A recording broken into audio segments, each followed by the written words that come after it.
Christmas Eve.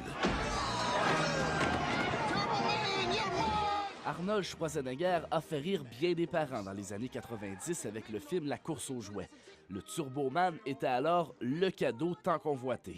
20 ans plus tard, il n'y a plus qu'un seul jouet qui fait fureur auprès des enfants, mais bien une panoplie. Pour les petites filles, c'est plutôt Frozen de le Disney, puis pour mon gars, c'est les Transformers, eux autres. Moi, mon petit, il y a 1 an. Okay. Fait que c'est vraiment qu'est-ce qui allume, qu'est-ce qui parle, qu'est-ce qui bouge beaucoup. J'ai une fille, là, c'est la Reine des Neiges, Disney Cars, puis une pelle.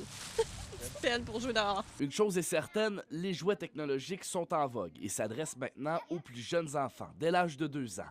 Si la montre intelligente d'Apple est très attendue en janvier, la version jouet pour enfants de VTech est déjà en vente et permet notamment aux tout-petits de prendre des photos.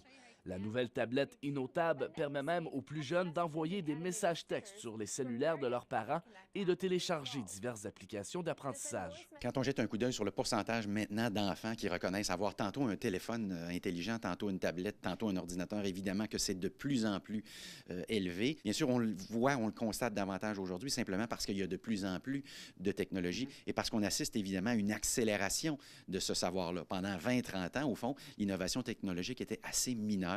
Puis soudainement, on est dans une espèce de cascade ininterrompue. Comme quoi la technologie ne cesse d'évoluer, les plus vieux peuvent maintenant contrôler cette boule sphéro à l'aide de leur téléphone. Plusieurs fonctions sont proposées, dont transporter la fiction dans votre maison.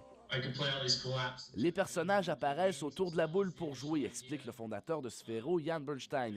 La technologie est de plus en plus dans nos vies et il suffit de l'exploiter pour créer de nouvelles choses, précise-t-il. Les jouets n'ont donc pas fini d'évoluer et tout ceci a débuté avec une stratégie très subtile. Au départ, ça a été vendu de façon fort habile, je pense, par ces entreprises-là. On a associé systématiquement l'utilisation de ces produits-là à la sécurité, donc qui est une notion évidemment centrale. Donc, sous-entendu, pour être bien certain de savoir où est votre enfant, quoi de plus facile que simplement lui donner un téléphone intelligent. Évidemment qu'avec le temps, ces enfants-là sont devenus très habiles, si bien que maintenant, souvent, on se surprend à se faire expliquer comment ces appareils-là fonctionnent par des enfants qui ont parfois 5, 6 et 7 ans. Mais une chose qui ne change pas avec les années, c'est que peu importe le cadeau qui sera sous le sapin, la satisfaction d'avoir trouvé le présent qui fera sourire votre enfant n'a pas de prix.